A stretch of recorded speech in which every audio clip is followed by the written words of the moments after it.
Spoštovane gledalke in gledalci, lepo pozdravljeni v oddaji Jubilate v naši glasbeni oddaji televizije Exodus. Danes pa gostimo zgodovinarja, glasbenika, lahko rečem tudi glasbenika oziroma človeka, ki se zanima tudi za druge vrste umetnosti. To je Andreja Cizlja, tudi našega kolega, ne, Andrej? Ja, lepo pozdravljeni, v mojem imenu tudi. Veseli me, da sem danes lahko gost oddaje.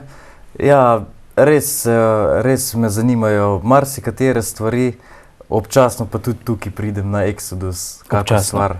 Koliko oddaj si že vodil do sedaj? Vodil sem samo eno, to je prejšnja. Kako? Je bilo to prvič? Ja, to je bilo prvič, ja.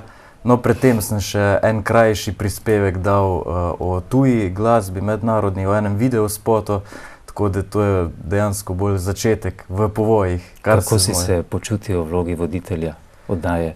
Pa bilo je precej zanimivo, presenetljivo, nisem imel preveč treme ali kakšnega drugega vznemirjenja, tako da zavedam se, da ni bilo še na profesionalnem nivoju, ampak tako no, za prvi vtis sem sam sebe presenetil. Kaj pa ekipa misli, pa raje ne vem. No, gotovo dobro misli. Upam in verjamem tudi, da bodo naši gledalci dobro sprejeli tvoje delo na našem programu. Rekli smo zgodovinar, študiraš zgodovino. Zgodovinarji pravzaprav imate zelo pomembno nalogo, da kritično, nepristransko raziskujete dogodke preteklosti, pa vendar se tako pogosto zgodi, da se nekako tudi v vaši stroki ne morete poenotiti. Denimo, kar se tiče polpretekle zgodovine, še zmeraj stvari niso jasne, še zmeraj se naši otroci v osnovni šoli, tudi dijaki v srednjih šolah ne učijo resnice polpreteklih dogodkov. Kako je s tem? Kaj boš ti naredil na tem področju, da bi se stvari kaj premaknile? Prvi pogoj je, se mi zdi, vedno, da preteče dovolj časa, se pravi, ne glede na to, koliko se mi zdi, da bi se trudil za objektivno predstavitev nekega dogodka ali obdobja, se bom trudil vsaj deloma za manj, dokler ne bo določen čas za nami, se pravi, dokler ne bo ta faza prerekanja, če rečem, dokler je ne bomo prerasli. Dozoreti moramo, preprosto to. Se pravi, podatkov je absolutno dovolj za objektivno presojo, samo na nas je, ali smo sposobni imeti širok zorni kot ali pa pač ga nismo, ne. Kje je vzrok za to, da nimamo dovolj širokega zornega kota, kot praviš? Ali je tukaj prevelik vpliv tudi politike, mogoče? Absolutno, predvsem pa mislim, da je to dediščina preteklega časa oziroma režima, ki je pustilo velik pečat v interpretaciji zgodovine. Se pravi, namensko zoženje zornega kota, predstavitev samo z enega, to je levega vidika. Vemo, da so se učbeniki, vključno z začetkom v osnovnih šolah, srednjih šolah in tako naprej prirejali, da je bil velik poudarek na narodno-osvobodilnem boju in se pravi revoluciji in tako naprej in prispevku, ki ga je ta prinesla. In v tem duhu je mnogo, mislim ne mnogo, pač pa par generacij je zraslo v tem duhu in celo mi kot mlajša generacija, ki smo kljub vsemu, se pravi, delali osnovno šolo že v samostojni Sloveniji, smo bili še vedno deležni precej tega pogleda. Če ne druga, že zaradi strani učiteljev, ki pa so še bili iz tiste starejše generacije. Ja. Čeprav je že stari Ciceron dejal historia magistra est vitae, ja. Zgodovina je učiteljica življenja. Kakšen vpliv bo imelo to na prihodnost? Ti si človek zelo mlade generacije, danes se v družbi želi ustvarjati vtis in tudi vpliv na mlade ljudi, naj se ne ukvarjajo s preteklostjo in tako naprej. Koliko si ti dopustil temu vplivu, da te je dosegal? In kaj bo to pomenilo za prihodnje rodove, če se res to zgodi? Kaj uči zgodovina? Tako, jaz kot ljubitelj zgodovine ali pa že kot študent zgodovine si ne morem privoščiti, da bi podlegel temu vplivu, zanemarimo preteklost. Pač pa se mi zdi, da je to vpliv, ki je en izmed najbolj pogubnih za človeštvo kot tako. Namreč vsi vemo, da morajo biti v življenju človeka in človeštva prisotne vse tri časovne komponente, preteklost, sedanjost in prihodnost, in zanemarjanje katerekoli izmed njih pripelje v pogubo. Sem prepričan, če samo eno zanemarimo. Danes pa je tako, da mnogi radi razmišljajo in govorijo, da pustimo polpreteklo zgodovino, se pravi drugo svetovno obdobje komunizma, to so težka obdobja za človeštvo dejansko, ampak pustimo to, to je za nami, zdaj smo svobodna, odprta družba, razmišljamo na novo.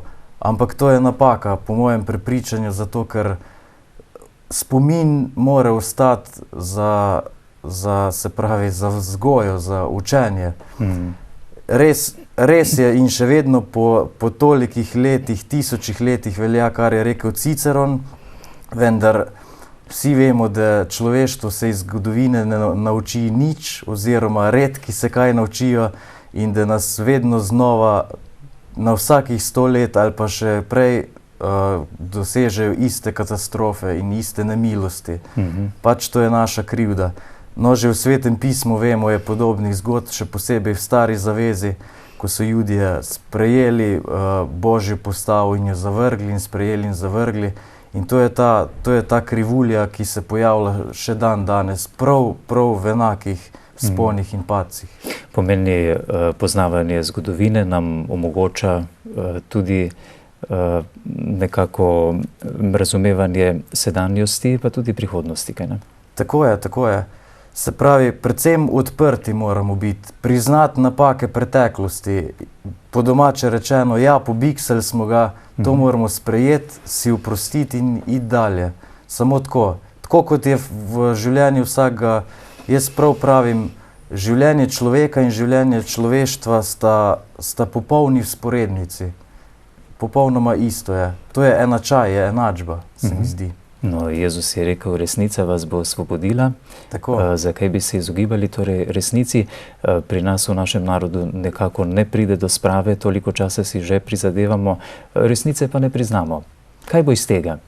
Tudi Evropa, denimo, v preambulo ustave ni želela upisati resnice, da ima krščanske korenine. Ja, in tudi slovenski parlament je zavrnil tisto pobudo, ko se je šlo ali tudi v Sloveniji obsoditi tri ta glavne, ta hujše režime, se pravi fašizem, nacionalsocializem in komunizem. In vendar se to pri nas ni zgodilo zaradi tega, ker je lev pol še vedno zelo močan in prisoten v politiki in parlamentu. Zelo agresiven pravzaprav. No, to se je videlo tudi sedaj v Dražgošah, na zadnje, ko je bil prisoten levi pol. Vsaj med politiki se je tako videlo, iz desnice ni bilo nikogar, ne? Videl sem na televiziji, na TV Dnevniku posnetke iz tega srečanja oziroma zbora in za prvi hip sem dejansko imel občutek, da je še vedno se dogajajo te, kot se reče, manifesti, reklamiranje komunizma in socializma. Namreč videli smo na tistem sicer sjajnem spomeniku, betonski konstrukciji z galerijo oziroma balkonom, polno teh zastav, zvezd, jugoslovanskih zastav in tako naprej. Se pravi, ista zloraba partizanskega boja, ki je prinesel osvoboditev Sloveniji za namene promoviranja levega pola, kot smo že rekla, ne. Isto, mislim, po svoje, kar nisem mogel verjeti, da se 2011. leta še vedno ista zgodba ponavlja.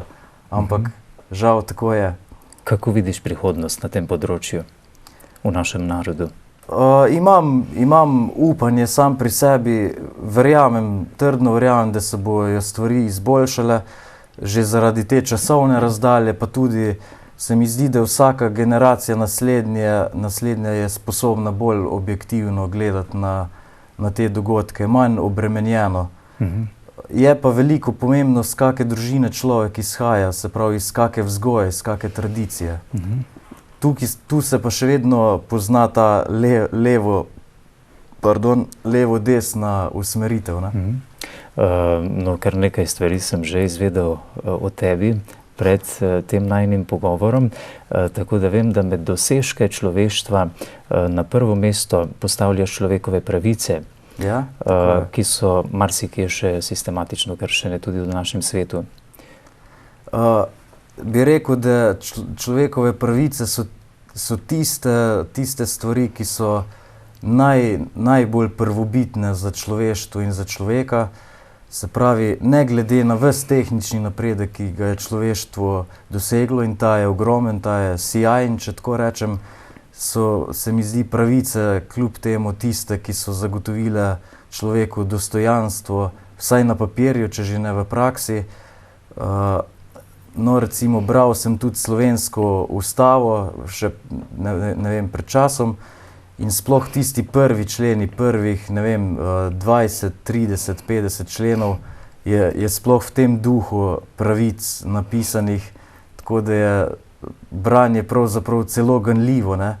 Sem prav razmišljal, koliko krvi, koliko znoja je človeštvo prestalo, da smo se dokopali do teh parih členov, ki zagotavljajo svoboščino, enakost pred zakonom in enakost jezika, vere in tako naprej, kar vsi danes poznamo in se nam zdi samoumevno. Ampak koliko krvi, koliko vojn, koliko sovraštva smo dali skozi, da se je to zgodilo. Ogromen strošek, ogromno delo. Kdaj bodo prišli do svojih pravic, človekovih pravic, tudi denimo v Aziji, na Kitajskem? Veliko je odvisno od zrelosti narodov in pa njihovih politikov, voditeljev. Tudi v Afriki je še podoben primer, tudi na Haitiju in v Dominikanski republiki, čeprav na Haitiju še posebej podkupljiva vlada in tako naprej, so tisti temelj družbe, ki so prvi, se pravi tisti, ki gasijo vsakodnevne ognje, pa jih dejansko ne. Potem je spet moralno vprašanje, zakaj si nek narod zasluži ali ne zasluži dobre voditelje. Se pravi, teža in odgovornost je vedno na obeh straneh, pri voditeljih in pri narodu samem, pri tistih najnižjih slojih ljudi. Kljub temu ne govorim o diskriminaciji, ampak na ta način, hierarhične lestvice. Ne? Ja, na drugo mesto si med dosežke človeštva zapisal internet, svetovni splet. Tako je. Če dalje bolj sem v to prepričan. Internet je sicer, se reče, taka imaginarna dobrina, ki je in pravzaprav je ni nikjer. Ne? Internet je samo mreža, ki temelji na povezovanju, nič druga. Pa zanimivo se mi zdi to, da čisto teoretično, če razmislim, ni pomembno, kakšne elemente ima neka skupina ali pa kakšni elementi obstajajo, važno je, kako jih povezuješ. Tudi pri ljudeh se mi zdi, da včasih ni važno, kateri ljudje so vse na neki kupu kot množica, ampak kako se povezujejo, pretok informacij, kdaj in kako intenzivno potekajo, da je to dosti bolj pomembno. In internet je omogočil en tak silen napredek človeštva, da nihče si tega ne predstavlja sploh. Je to podobno kot takrat, ko je prvi človek stopil na Luno, pa so rekli, majhen korak za človeka, pa velik za človeštvo? Mislim, da je internet 10.000-krat pomembnejši od tega koraka človekovega stopa na Luno oziroma tako. Namreč jaz pravim, da je internet ta prvi resen poskus, ki je uspel, da se denarju in kapitalizmu nastavi sekira na korenino. In to se je dejansko pokazalo, če spremljamo malo vplive interneta, se pravi, kako potekajo razni projekti, prevajanja, ki je prostovoljno, se pravi, open source varianta, odprta koda, ki je vsem na voljo in zastonj. Potem programi, ki so na voljo, vključno z operacijskimi sistemi in tako naprej. Ne. prevajanje spletnih strani in pretok informacij in vsega, komunikacije. Internet je že dolgo časa ni več samo vir informacij, ampak služi še mnogo čemu drugem. Danes je internet tudi banka, je tudi pošta, je tudi časopisi, danes je internet vse, ne? Če tako gledamo. Kaj pa negativne plati svetovnega spleta? Negativne plati so jasne in očitne, ampak jaz pravim tako, ljudje danes mnogo poudarjajo negativne plati, se pravi, ali še posebej moram reči v cerkvenih krogih in revijah, se pravi v verskem tisku, je zanimivo, da vedno opažam, da se v internetu govori zelo z rezervo ali celo negativno. Vedno so sama svarila, vedno so sama opozarjanja, kje so pasti, kje so nevarnosti. To se mi zdi zgrešeno. Treba je posvariti sploh mlade in ali tako naprej. pretirano? Zgrešeno ali pretirano? Oziroma bolj v tem smislu, pretirano. Ja, to. Treba je mlade opozoriti, vendar jim je treba dati spodbudo, kako se lahko internet kot izjemno dobrina črpa v naše dobro. Ja, pasti so pa vsem znane, se pravi, ena največjih je zasvojenost od interneta oziroma asocialnost, ki s tem postane. Prepričan sem, da razna te socialna omrežja, kot so Facebook, Twitter, pa tudi programi, kot so Messenger, elektronska pošta, ne morejo nadomestiti pogovora na 4 oči. Se pravi, je posledica tudi asocialnost, akulturnost, premajhna zainteresiranost za druge stvari, poleg tega, da si na internetu lahko deležen, če si nepreviden tudi, se pravi, negativnih vsebin. Lahko rečemo, da je internet gotovo božji dar in vsak božji dar lahko tudi zlorabimo, kaj ne? Absolutno. Na internetu je pa to še posebej vidno, ker ga lahko prav vsak danes uporablja. Se pravi, če zelo posplošim, dobri in slabi ljudje, verni in neverni, strpni in sovražni in tako naprej. Vsak da svoj prispevek gor, kdo ga kako uporablja, je pa pač njegova stvar. Ampak vsak, ki je približno zrel, ve, kaj se sme in kaj ne sme, ne? Se izogiba slabih vsebin. No, marsikaj se lahko najde na internetu. Nazadnje je bila velika afera zaradi Wikileaksa, ne? Tako je. In kaj bo se tej s tem? Kako gledaš ti na lastnika Wikileaksa, ki je razkril te skrivne depeše? Razmišljal sem že, Ali naj se res skrivamo drug pred drugim, kaj mislimo drug o drugem? Ja, kako bi rekel, se pravi, skrivanje dejansko je nezaželjen, oziroma že svetopismo pravi, nič ni skritega, kar ne bo prišlo na dan. Ja, ker sedaj se Američani čutijo ponižane, ne? Seveda in tudi pravilno je tako. Sej vsi smo v zakulisju vedeli, na kak način ameriška vlada in diplomacija potekata, pač tudi z takimi, če rečem, nekaterimi podlimi prijemi. To je bil samo primer, ko je prišlo vse na dan, saj pravzaprav ni bilo nič posebnega odkritega, po mojem mnenju, samo par detajlov, ki so razkrili, da gre res za nekatere umazane igre. Pač žal je tako, seveda je veliki zadregi za to ameriška vlada in tako naprej. Kakšna je vloga tega direktorja oziroma voditelja Wikileaksa, mislim, da se piše Assange, če se ne motim, je deloma pač dvoumna mogoče, ne.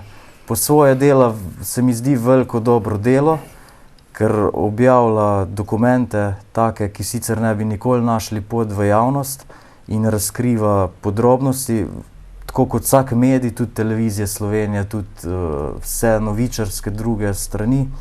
Po drugi strani je pa vprašanje, ali se sme, bi rekel, na deloma nelegalen način to početi, ne. Mogoče je celo moralno sporno, ne vem.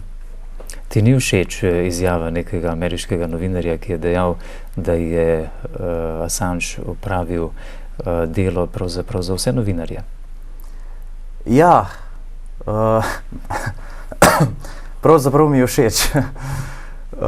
Je opravil veliko dela oziroma so mu ga drugi priskrbeli. On je samo poskrbel za objavo, da to ostane. Ja, je pa veliko dela opravil in olajšal delo mnogim novinarjem po svetu. S tem pa spravil v zadrego veliko politikov v vseh svetovnih državah. Tudi slovenski primeri so zanimivi o pogajanju z Guantanamo, se pravi zaporniki, ne zaporniki, pač pa o zapornikih za 20 minut pogovora z Obamo in tako naprej. To so pač zanimive stvari po svoje. Ampak verjetno si ga ne bo nihče upal obglaviti, da tako rečem, sedaj po teh dogodkih. Upal si ga ne bo, vendar če bo človeštvo pametno oziroma sploh ameriško ljudstvo, ameriški narod, ga bojo obglavili na naslednjih volitvah, pač na bolj blag način. Ampak vsi vemo, kako je to. Ne gre za enega človeka, ampak gre za cel sistem, za množico ljudi, ki so v vrhu, ki vodijo državo, ki pa se jih ne da zamenjati. Naj bo to uvod v najin pogovor, ki je namenjen sicer glasbi. Tako. Saj oddaja Jubilat je glasbena oddaja, pa vendarle za predah slišimo kakšno od pesmi, ki jih bova še predstavila, pravzaprav tvoje delo pri vokalno-instrumentalni skupini Vdih v Mariboru, pri centru Sinaj. Pa naj bo za začetek, katero predlagaš?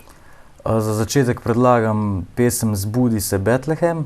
Je pravzaprav božična, še natančneje adventna. Posneli smo jo tik pred Božičem in je pač na to tematiko pričakovanja Kristusa oziroma že naslov Zbudi se Betlehem govori o tem, naj se prebudimo iz zaspanosti, namreč prihod rešenika je tik pred vrati. Naj bo torej po koncu božičnega časa Zbudi se Betlehem.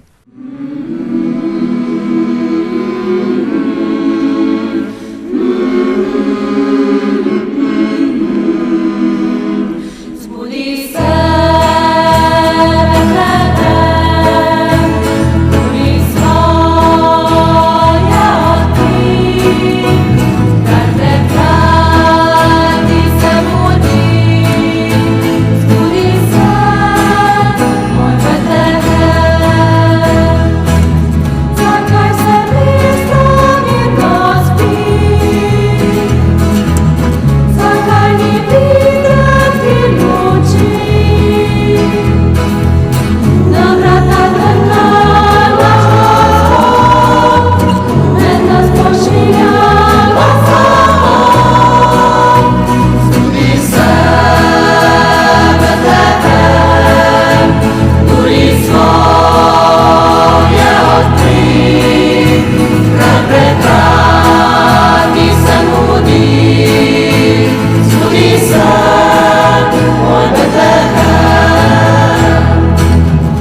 Takole, to je bila pesem Zbudi se Betlehem, skupine Vdih, Andrej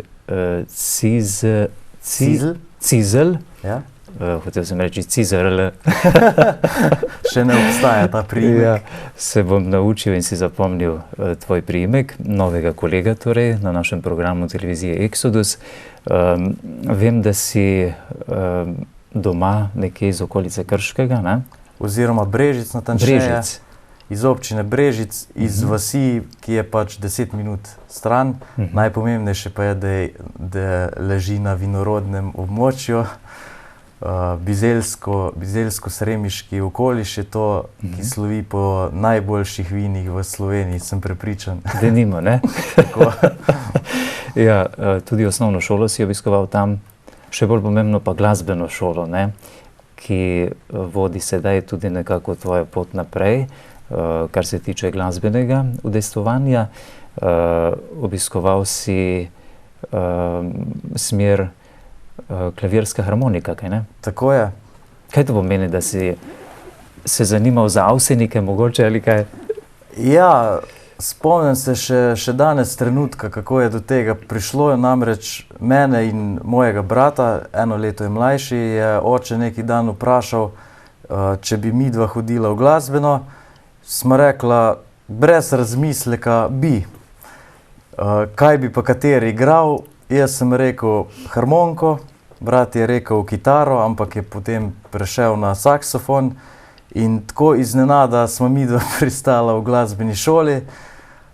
Takrat se seveda nisma zavedala, recimo, ali bomo, kako bo najina pot, ali bo glasba del sploh najinega življenja ali ne. No, za mene še sploh nisem bil prepričan, ampak oče me je prepričeval, da to vedno prav pride, nikoli ne veš, kje boš to potreboval, in dejansko se je to potem izkazalo še posebej v mariborski dobi študija tule. V srednji šoli se nisem nekaj ukvarjal z glasbo, nisem niti v kakem zboru pevskem bil ali kaj podobnega. Šele tu so se pravzaprav odprle možnosti in se je ta pot pokazala kot prava oziroma odločitev. Kaj to pomeni, da si v mariborski dobi študija igral harmoniko? Harmonike nisem, družbe. Ja, harmonike nisem igral, to sem po pravici povedano malo opustil, ampak sem pa bolj v pevskih vodah, če tako rečem. Že takoj prvo leto, ko sem prišel v Maribor, sem šel k pevskemu zboru Vdih. Tega je že kar precej let, mislim, da to teče 8 leto že. 3 leta nazaj pa sem tudi pri nas v domačih Brežicah se priključil k zboru Viva, kot se imenuje. Tudi sodelujemo pri različnih tekmovanjih, hodimo na gostovanja in tako naprej. Mislim, da je kar kvaliteten zbor in tu mi pride predvsem prav to glasbeno izobraževanje, ki sem ga dal pač v mladosti, v času osnovne šole skozi. No, Vdih tudi zdaj vodiš, menda že več kot 2 leti, ne? Pravzaprav dobro leto in pol je sedaj tega. Vsekakor brez te vsaj nižje glasbene šole se ne bi upal prevzeti vodstva, to je gotovo. Drugo je, da zaradi pomanjkanja kadra sem tudi prevzel vodenje, se pravi, malenkost, če priznam, smo bili v stiski, kdo naj prevzame. Moram reči, da tudi nisem sam, imam 2 sovoditelja. Eden, Juri mu je ime, je tudi za glasbeni del, in Martina, ki še skrbi za bolj organizacijske, če rečem, predsedniške stvari vodenja zbora. Pojete pa predvsem? Pojemo, kar se zvrsti tiče, duhovno-ritmično glasbo, mladinske pesmi s kitaro. To je vokalno-instrumentalna skupina, ne? Gre predvsem za zbor, ki ima glasbeno spremljavo, za katero poskrbijo naši člani. No, saj smo videli na posnetku, ne? Tako, včasih pa sodelujemo tudi s kakšnim drugim sestavom, kot smo pred kratkim v predbožični maši na Štuku, ki je bila, smo sodelovali z bogoslovskim bendom, ali lani aprila celo z frančiškanskim bendom. zanimive izkušnje v glavnem. No, ta zbor že deluje precej časa, prej je imel tudi nek drug naziv, ne? Ja, zgodba zbora je zelo zanimiva in dolga, se pravi... Začetkom delovanja Centra Sinaj, menda, ne, v Mariboru. Ja, Center Sinaj je bil ustanovljen leta 1992, se pravi drugo leto bo častitljivih 20 let, kar že deluje. Že približno v tem času, vsekakor pa zelo zgodaj, je tudi zbor že deloval, ki je pač spremljal maše, svete maše. Vendar je ravno takrat, se pravi leta 2004, konec akademskega leta, je prišlo do krize, stara generacija je odšla, takrat se je zbor imenoval Pogled, večina članov stare generacije je odšla in zbor je prišel, če rečem, v resno krizo.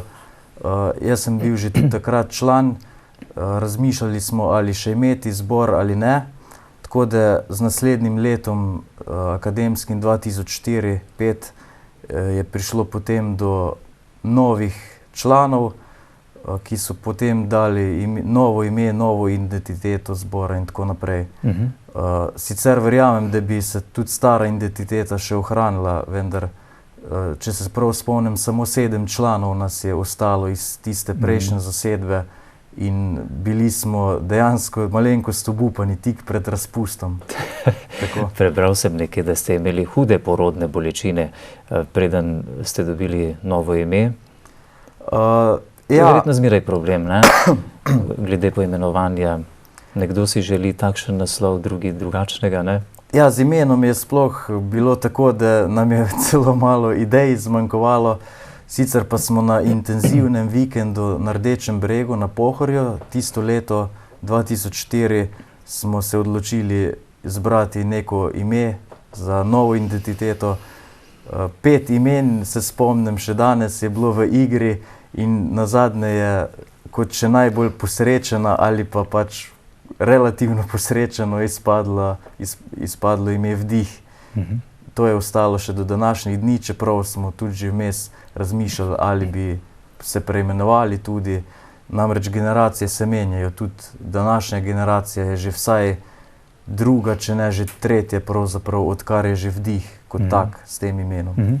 Kako pogosto uspete vaditi, glede na število nastopov v zadnjih letih, ki jih je zelo veliko, vsaj za moje pojme, kako uspete vse to združevati, koordinirati z vašim študijem? Še kar gre, včasih težje. Prednost je to, da se sama lokacija nahaja v strogem centru Maribora, se pravi združuje vse, ki tudi stanujejo malo dlje. Prednost je to, da so vsi v Mariboru čez teden, zato so tudi seveda vaje nujno med tednom.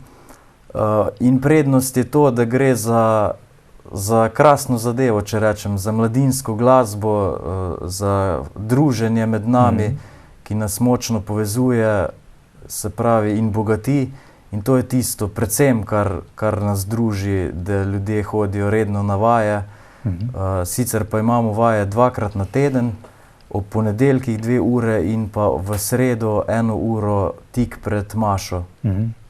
Zelo redko se zgodi, da katera od pevskih skupin ali glasbenih skupin ne bi zelo poudarjala tudi druženja. To je zelo pomemben del. To je res, pri nas je to pomembno že iz tega, če rečem, verskega stališča, krščanskega stališča, namreč ker je že Center Sinaj, katoliški center, ki z tega naslova povezuje ljudi, je tudi pri nas pričakovano, da se združujemo pevci tudi kot kristjani. Predvsem pa že to dejstvo, da so kristjani, pomeni, da imajo neko duhovno kapaciteto, eno globljo osebnost, ki jo pri takih ljudeh pričakujemo, ki privede do pač večjega bogatstva v odnosih. In to se mi zdi naravnost fantastično. No, zelo me je presenetilo tudi to, da imate duhovno voditeljico zbora, sestro redovnico. Nikjer še nisem zasledil, da bi denimo na začetku pevskih vaj in ob koncu druženja skupaj molili. Pravzaprav trenutno duhovnega vodja nimamo, je pa bila to res praksa v začetki zbora, ko je še bila članica in prisostvovala na vajah sestra Metka Vrabič, ki je trenutno predstojnica zavoda Antona Martina Slomška, študentskih domov. In takrat je bila res ta zanimiva praksa, da smo vsake vaje začeli in končali z molitvijo. Ona je še povedala kako stvar, podala kak nagovor. Sicer je to res ni v praksi, predvsem vendar, kolikor mi je znano oziroma vem, je pa ta praksa tudi pri Ljubljančanih, naših, če rečem malo v šali, konkurentih, ki v Ljubljani prisostvujejo študentskim mašam, to je zbor MPP. No, ravno v to sredo preteklo smo bili v Ljubljani, smo jih imeli priliko Vdihovci tudi poslušati v živo, so imeli božični koncert in med drugim so tudi omenili, da imajo duhovnega vodjo. Ker je veliko ljudi, je običajno tudi lahko veliko težav z disciplino. Kako vam uspe vzdrževati disciplino? Ali morda nimate težav, glede na to, da se združujete nekako v Božjem duhu, skupaj molite in tako? Težave vedno so, če rečem. Zato predvsem, ker gre za mlade ljudi, ker gre za razigranost in tako naprej, mladost, duh, se pravi, vedno so kakšne težave z disciplino, vendar jaz vedno pravim, pri takem zboru je druženje zelo pomembno, zato včasih disciplino ne damo ravno na prioriteto. Je vsekakor na prvem mestu, ampak damo tudi tem, se pravi, mladostniškem duhu tudi svojo težo.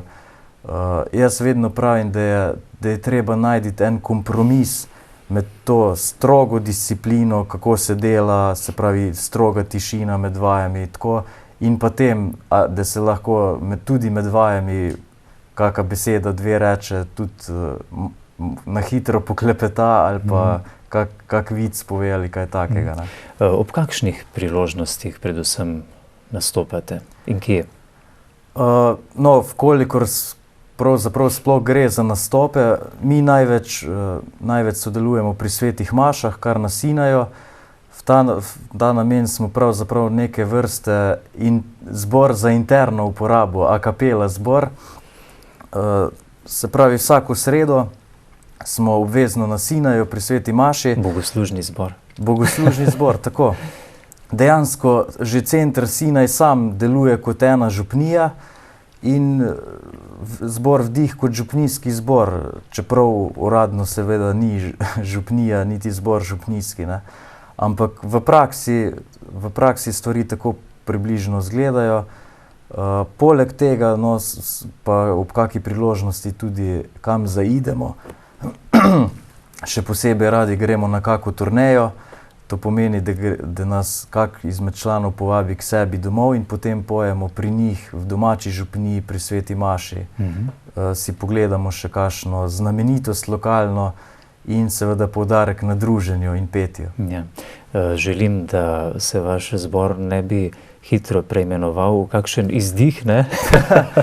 Tudi na ta račun je že bilo mnogo šale.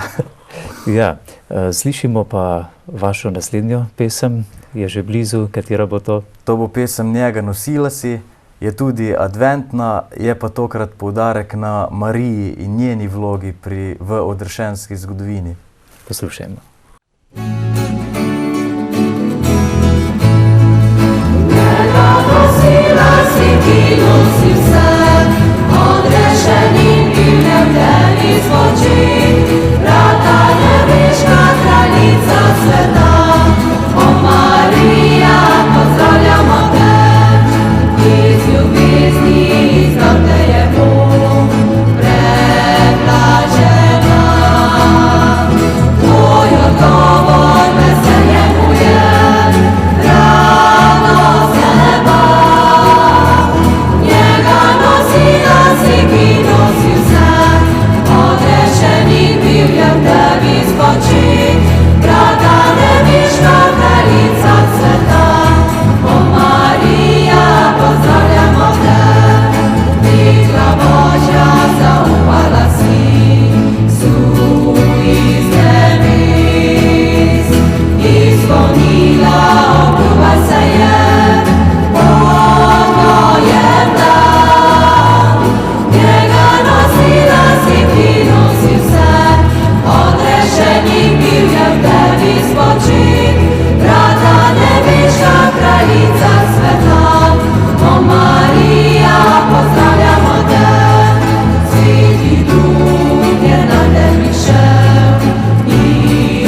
Andrej, koliko imaš kaj stika z drugimi izvajalci sodobne duhovne glasbe pri nas v Sloveniji?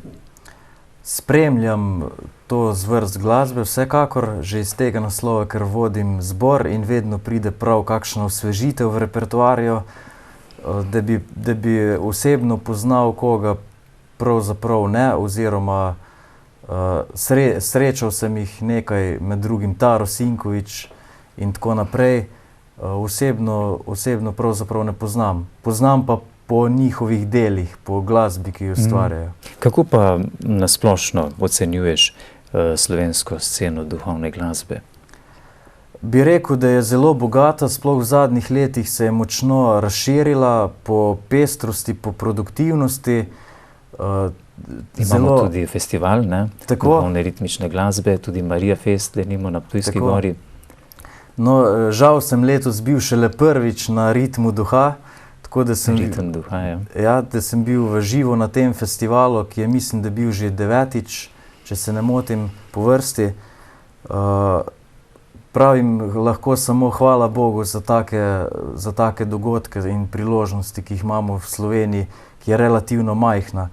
Če že gledamo na splošno vso glasbeno produkcijo v Sloveniji v primerjavi z samo to krščansko glasbo, lahko rečem, da imamo izjemno število ustvarjalcev, glasbenikov, ki so pripravljeni se temu posvečati. Glede na izpraznjenost slovenskega duha, da tako rečem, tudi med kristjani, ali misliš, da ima ta duhovna ritmična glasba kakšen močan vpliv, da bi lahko pritegnila nazaj mlade v cerkev? Po mojih izkušnjah in že kolikor gledam pri zboru in nasploh pri tej zvrsti, ima glasba izjemen, enormen vpliv za pritegovanje ljudi. Namreč glasba je ena stvar, ki je, bi rekel, najbolj blizu ljudem, kar se popularnosti tiče, sploh pa mladim. Sploh, če gledamo mednarodno glasbeno sceno z odmevnimi, svetovno znanimi komadi, je to tisto, kar človeka pritegne. Festivali, kot so Ritmi duha, pa samo pospešujejo to popularnost. Drugo pa je, kaj ljudje v tej glasbi vidijo, čutijo in tako naprej. Jaz sem prepričan, da marsikoga glasba nagovori. Krščanska glasba pa še posebej z svojim duhovnim sporočilom. Pravim, da je v krščanski glasbi celo prednost ta, da ima dostikrat globoko sporočilo. Se pravi, tudi če glasbeni del pesmi nekoliko šepa po kvaliteti, če na ta način rečem, velikokrat besedilo vrhunsko ali pa zelo globoko besedilo rešuje to pomanjkljivost, tako da sem prepričan, da je to ena velika prednost, ki je posvetna glasba nima. Namreč tam vemo vsi, da so dostikrat prisotna cenena platonska besedila, ki govorijo o ljubezni in jo dobesedno že zlorabljajo besedo ljubezen na ta način. In to je tisto, kjer je pač duhovna glasba v veliki prednosti. Prednosti, ne? Si že morda kdaj slišal, da kateri človek ne bi poslušal glasbe, da se ne bi zanimal za glasbo? Verjetno ni takšnega človeka, ki vsej kakšne zvrsti glasbe ne posluša, ne? Tako je. To je zanimivo, se pravi, so ljudje, ki pravijo, ne poslušam radija, ne poslušam, ne vem, televizije ali pa vsaj veliko ne, ampak da bi prav nekdo rekel, ne maram glasbe, tega res še nisem srečal. In je pravzaprav zanimiv pojav, tako kot v družbi, kakšno vlogo ima glasba. No, bral sem celo eno psihološko knjigo, ki utemeljuje to če rečem, primarnim človekovim vedenjem, ki izvira še iz prazgodovine, kako je ta ritem srca in že to pogojeno z glasbo, se pravi, ta bit, udarjanje je pravzaprav zametek glasbe in to je tisto, za kar se glasbi ne moremo izogniti, če še tako radi. Pa vendar moramo biti vseeno previdni, ne? Prej si omenil ta cenena besedila, denimo. Tako. Mnoge skupine danes ustvarjajo takšen program, takšen repertoar, izbirajo takšne vsebine, ki nekako niso konstruktivne, ampak vplivajo destruktivno na ljudi. Tako da tisto, kar ljudje pustimo navleči nase, pač na sebi imamo. Ne? Vseeno moramo imeti neko selekcijo, ne poslušati verjetno vsega. Ne? Tako je, predvsem pa se izogibati, če rečem, kiču, glasbi, ki je sama sebi namen, ki je industrija. Ta je tista, ki nas pravzaprav dela lenivce pri razmišljanju in pri svobodni volji in odločitvah. Se pravi, zaradi glasbe, ki spada, po mojem mnenju, v kategorijo kiča, se zgodi potem to, da ljudje postanejo včasih ovce, če rečem po domače. Kaj bi ti svetoval našim gledalcem, ko poslušajo glasbo, morda ne poznajo besedila, je v tujem jeziku, kako daleč naj dovolijo, denimo, neki glasbi, kako vpliva na njih, kako naj ugotovijo, kako se počutijo ob tej glasbi oziroma kakšen vpliv ima na njih, je to dobra glasba za njih, za njihovo počutje ali ne?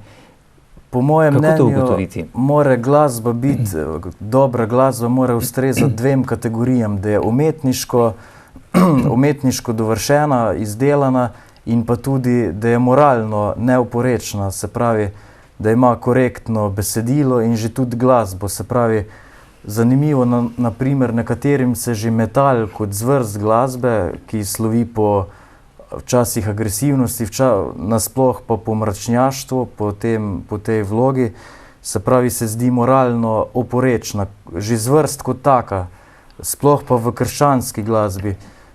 Metal kot zvrst prodira tudi v krščansko duhovno glasbo in to se mnogim zdi napačno, ne? Se pravi, nedopustno.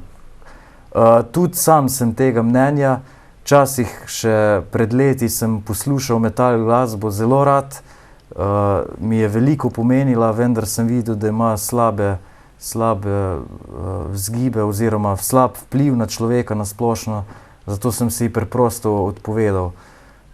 Kasneje sem tudi, bi rekel, preveril, naredil eno štih probo, kako izgleda ta zvrst v krščanski glasbi in res sem dobil občutek, da gre za zgrešen poskus približati moderne zvrsti tudi duhovnosti. No?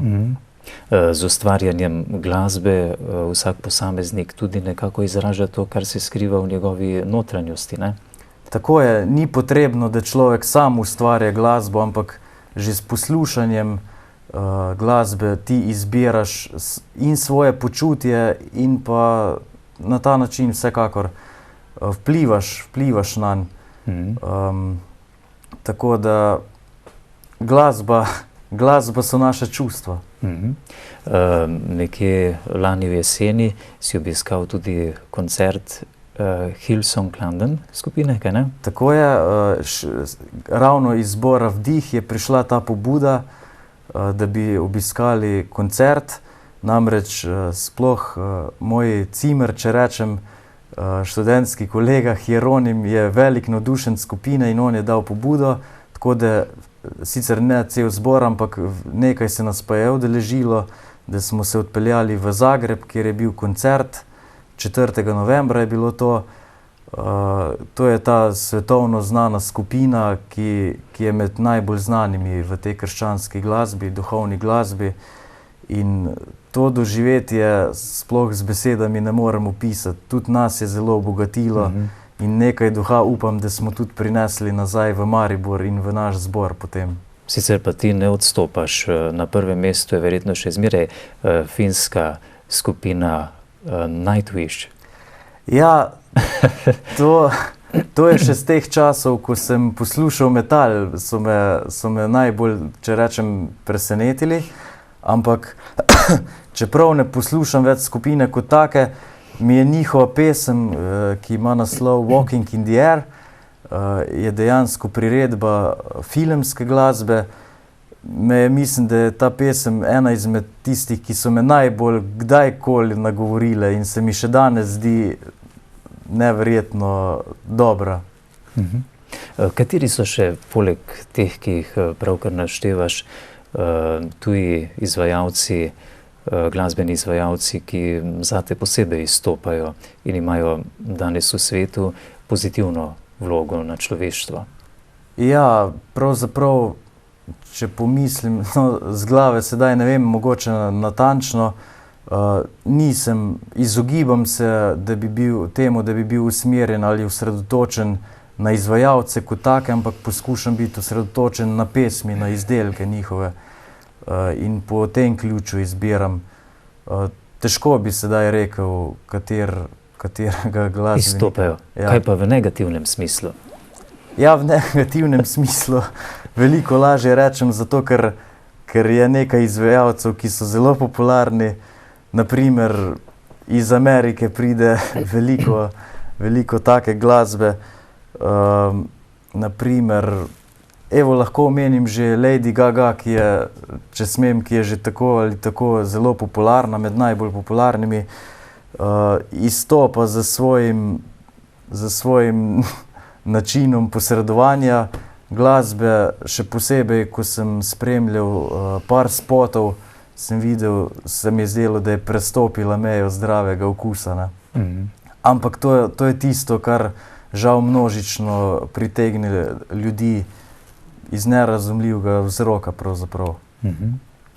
Tukaj že vse skozi lahko gledalci opazujejo koncert skupine. Ja, tole je prenos, posnetek iz koncerta Michaela W. Smitha. Je tudi spada med ene izmed najbolj popularnih izvajalcev v duhovni ritmični glasbi. Se pravi, mislim, da si bomo poslušali tudi en spot od njega v nadaljevanju. Se pravi, je pa kot sem že omenil, med tistimi, ki najbolj, če rečem po domače, rasturajo v tej zvrsti. Pa dajmo, da vidimo, da slišimo in da si spet vzameva nekaj predaha. Tako.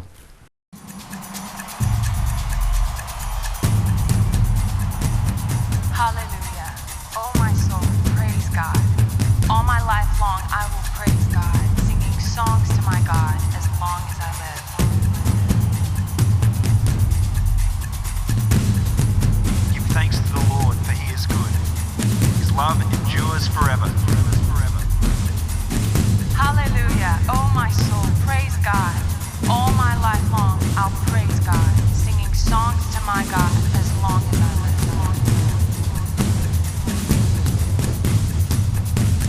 I will praise you, O Lord, with all my heart. Before the gods I will sing your praise. I will bow down toward your holy temple and will praise your name for your love and your faithfulness.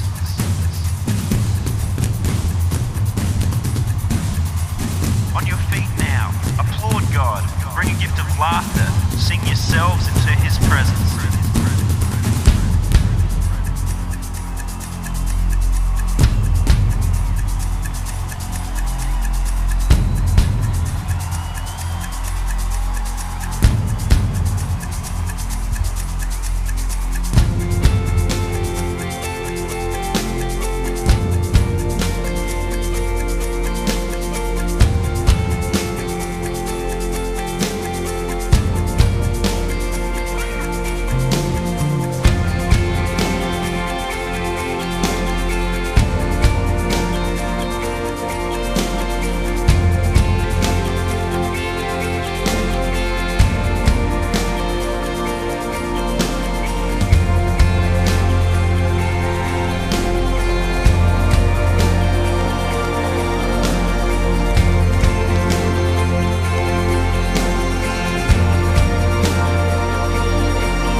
Lift it up, Houston!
Come on, church. Prepare.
Takole slišali smo še tujega izvajalca krščanske duhovne glasbe. Za konec najinega pogovora, Andrej, pa še nekaj o tvojem zanimanju za svetnike, za sveto pismo, tudi poezijo.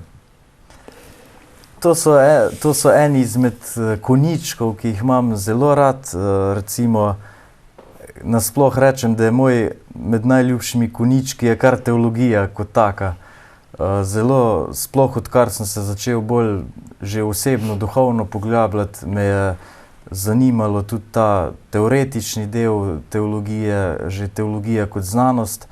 Se mi zdi, da že znanost sama, teološka pač, veliko lahko pomaga v duhovnosti, v razumevanju, v napredovanju, v rasti človeka. Ja, poleg tega pa, kot si že omenil, tudi poezija, ta pa da tisti lepotni pečat duši ali pa malo, če rečem, momentalne romantične vznesenosti. Izgleda pa, da si tudi velik ljubitelj likovne, kiparske, arhitekturne umetnosti, glede na to, da zelo obožuješ Rim.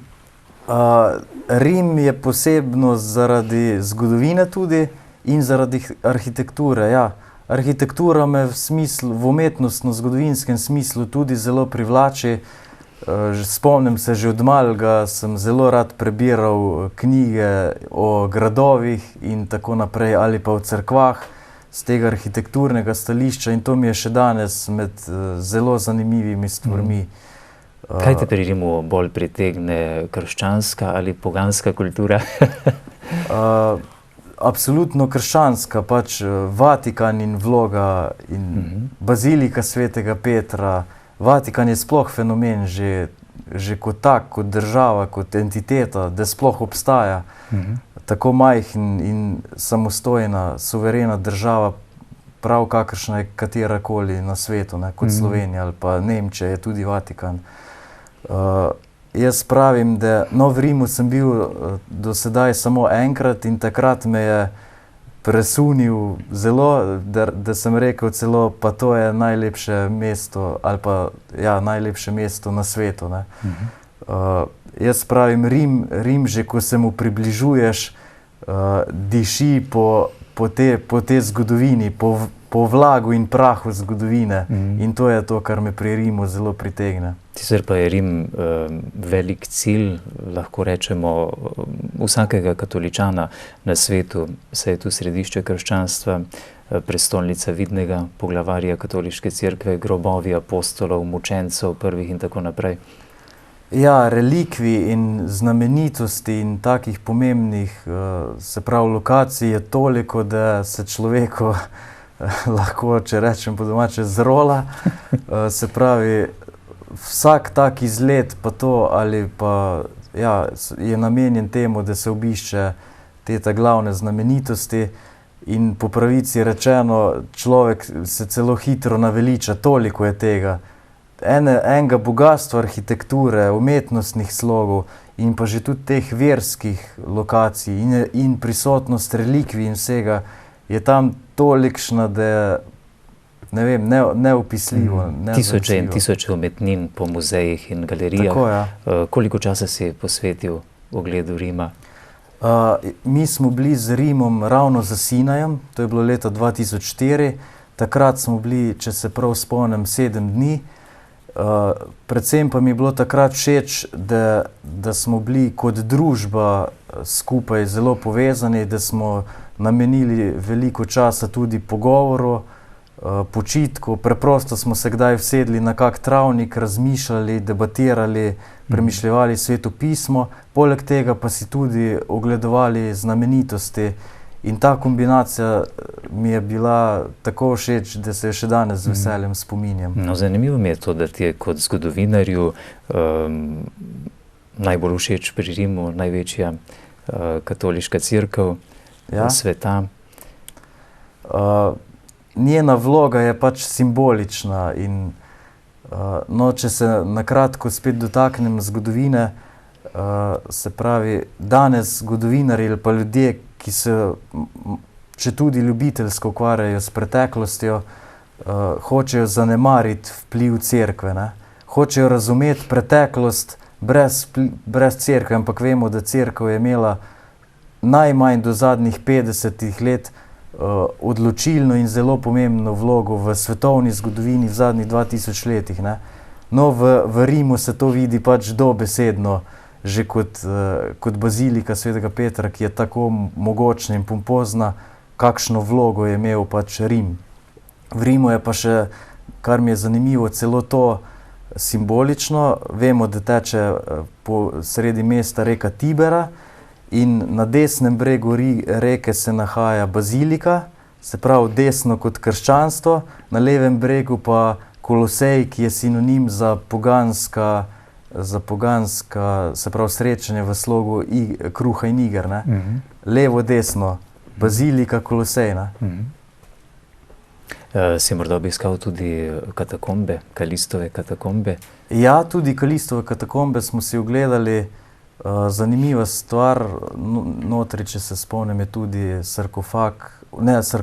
kip svete Cecilije, ki je pač zavetnica glasbe, zato me je še tudi z tega naslova posebej ostalo v spominu.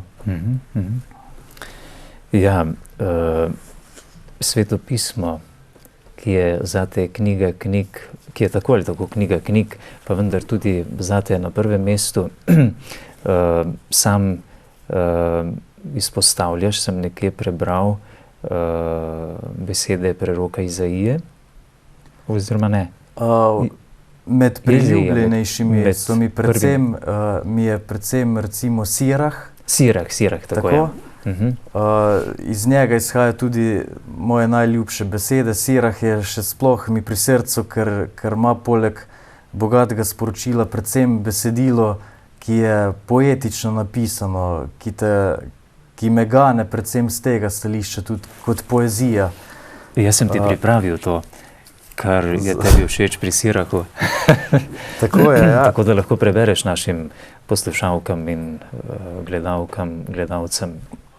No, to je moj najljubši odlomek nasploh v Svetem pismu, ravno zaradi tega. To so vrstice 14 od 20, poglavje 14 od 20 do 27 in govori o modrosti in pravi takole. Blagor človeku, ki si bo vzel k srcu modrost, ki bo pametno razmišljal, ki bo v svojem srcu premišljeval o njenih poteh, ki se bo poglabljal v njene skrivnosti. Kakor lovec se bo pognal za njo, v zasedi jo bo čakal na njenih stezah. Čez njena okna se bo sklanjal, poslušal bo pri njenih vratih. Zraven njene hiše se bo utaboril, njene stene bo zabil šotorski klin. Svoj šotor bo postavil njej pri roki, nastanil se bo v srečnem bivališču. Njej bo dal svoje otroke varstvo, šotoril bo pod njenimi vejami, varovala ga bo pred pripeko, prebival bo v njenem veličastvu. Koliko modrosti ima današnji človek, po tvojem mnenju, za tiste bistvene stvari v življenju, ki bi jih moral postavljati na prvo mesto? In kaj je zate na prvem mestu? No, koliko modrosti ima današnji človek, je težko odgovoriti. Predvsem gre za dve skupine ljudi in to je vedno je podobna situacija, za leve in desne, tiste, ki so odprti in tisti, ki so zaprti. Modrost je pri odprtih, tistega, ki imajo kritični duh in sprejemajo dobre stvari, ne tisti, ki so, če se izrazim svetopisemskimi besedami, zakrknega srca in kategorično zavračajo vse, tudi verske stvari, že zaradi tega, ker pač jih odbijajo take teme. Modrost je, se pravi, pri desnih, po mojem mnenju.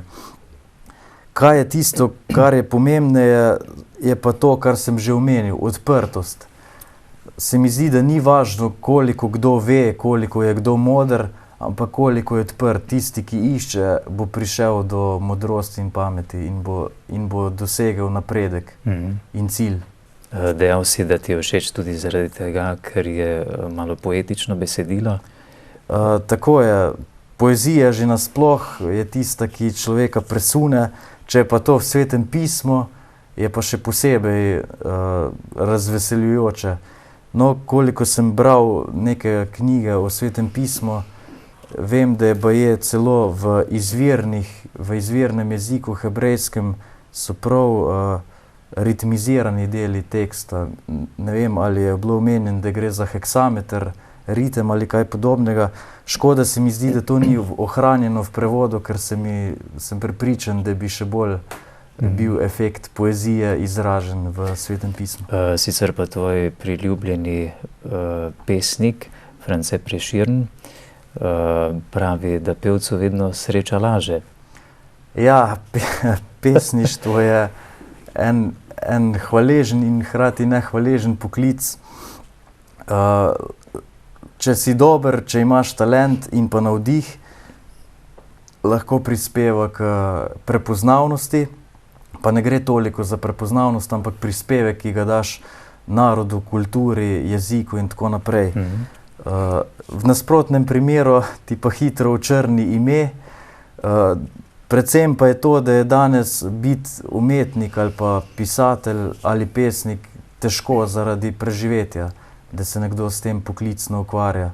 Moraš že imeti ustrezno veliko ali naklado ali količino besedila. Se pravi, Prešeren danes bi po moje težko preživel kot pesnik. Že takrat je pač tudi se z odvetništvom ukvarjal in to ga je predvsem reševalo. Imel se pa za pesnika.